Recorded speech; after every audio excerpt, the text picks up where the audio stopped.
এই যে দেখো আজকে জন্মাষ্টমীর দিন, এই আমি সাজিয়েছি নিজের হাতে। 4:30 বেজে গেছে আজকে আমার পুজো করতে করতে। এই আমার সমস্ত গোপাল।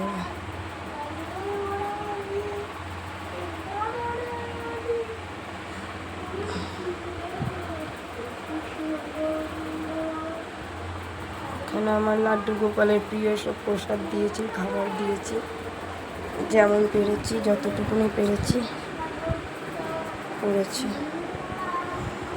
এখন আর আগের মতন উপোস করে অতটা সব করতে পারি না, যতটুকুনি গোপালের আশীর্বাদ ইচ্ছে হয়েছে গোপাল করিয়েছে। কেমন হয়েছে সবাই বলো।